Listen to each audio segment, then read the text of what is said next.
Well, all the hype this weekend was around Conor McGregor and Floyd Mayweather. But while all that was going on, a Regina MMA fighter was also taking to the mat in Las Vegas.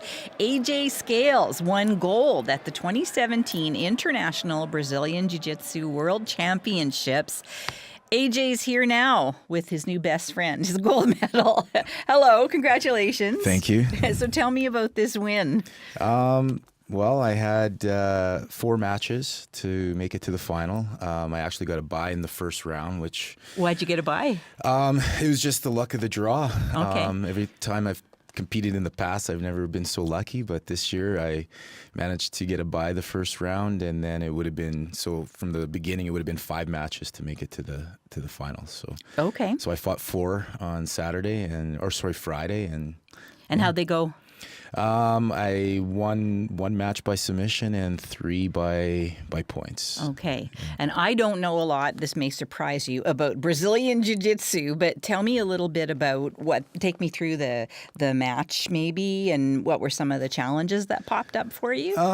Well, like last year I managed to make it to the bronze medal rounds and brought home a bronze, and so this year I was a little bit more focused to try to just improve a little bit on what I did and how I performed last year.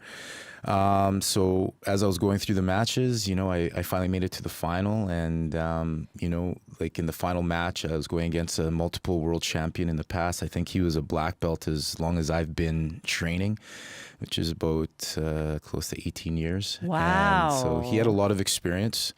And you know what? Some of my coaches just reminded me to just play my game and stay focused on what I wanted to do. And I took him out of his game plan, and I managed to win. How'd you do that? I mean, first of all, I guess, what is his game plan? And then what's your strategy in taking that on? The guy that I fought in the final, his name is Roberto Godoy. He's from Brazil. Everybody knows him. It was a bit of me beating him on Friday was a bit of an upset, especially because I'm a gringo. And he's very known for his stand-up game. He has very good judo. So I didn't want to stand up with him during the match. So within the first few seconds, I took him down and just kind of took him out of his game plan. So, I believe he wanted to stand up with me, take me down, score points, and try to beat me that way. But I managed to enforce my game first, which I always tell my students to always be first and to hit the scoreboard first, so that we're not trying to come back from being down. So I managed to hit the scoreboard first and maintain the points for the remainder of the match. So taking him down is pretty big news in the world of MMA. Well, it is, because usually when you take somebody down, you're on top, and you score 2 points. The way that I took him down, I ended up on the bottom and I scored an advantage, and I used my guard the rest of the match to maintain so that he didn't pass my guard, which he would have scored 3 points, so I maintained my points on the board from the takedown. And what's the psychology of going into a final with someone with that kind of record and reputation? How do you mentally? How do you prepare? I think that was what I was lacking a lot of my earlier years through competition, was a lot of mental strength. I actually have a mentor by the name of Gustavo Dantas, who's one of the black belts on my team. He actually has a movement called the BJJ Mental Coach. So, him and I would, do Skype calls, and, we'd talk about, the mental aspect of things. What would you talk about? Well, we would talk, like, I think that a lot of times, like, because I'm so excluded from the jiu-jitsu world, where, we're here in Regina, in Saskatchewan, and there's not a lot of it going on, so I have to travel a lot to go and compete. So, over the years, I always found that because I was by myself, I was training here with my students, I was traveling to my friends' gyms, I was traveling to Brazil, trying to maintain my, my level and everything. But you always have this doubt of, are you supposed to be in this division? Are you at this level? Everything like that. So it took me 10 years to accomplish my black belt, and I got my black belt in 2009, and I've competed anywhere from 2 to 3 times a year against other black belts. And sometimes you just kind of have this doubt in your mind, a little bit of self-doubt. And so talking with Gustavo, learning from all of his experiences and all the things that he went through with self-doubt, and it was a similar thing that I was going through. So, we would talk about it, and we'd say, why not me? Why am not allowed to be here right now? Well, and someone eventually has to take down the master, right?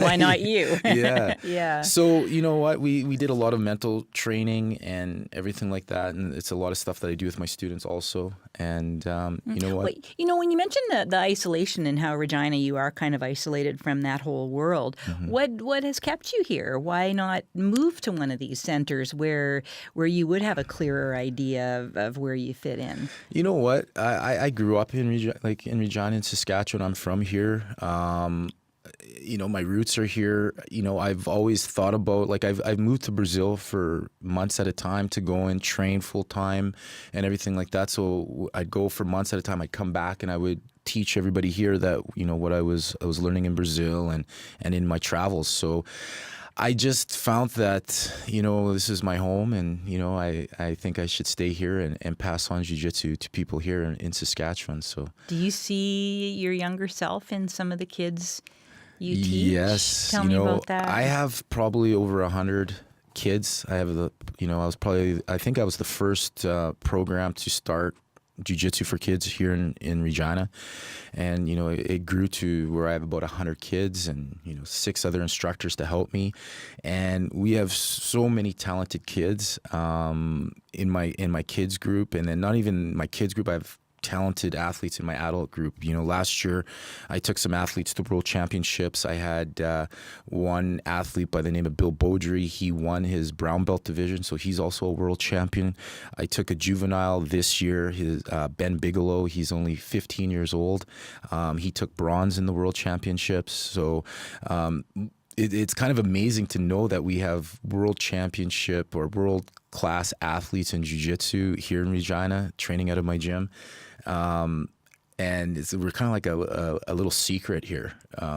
But, the sport is still growing. The UFC has helped Brazilian jiu-jitsu a lot for recognition. And I think it's growing here in Saskatchewan. There's other gyms in Regina and Saskatchewan. So, it's slowly growing. And what has it done for you? How are you a different person than, the guy who maybe didn't ever discover this? You know what? A lot of people ask me that. And, I have no idea where I would be, right now. If I didn't have jiu-jitsu. Like I said, I've been training jiu-jitsu for nearly 18 years. I think I started in 1998, and it was still very new. I was learning out of magazines and watching. Really? Learning out of magazines? Yeah, I'd go to the 7-Eleven, and there was a magazine called the Grappling Magazine, and they demonstrate moves with pictures.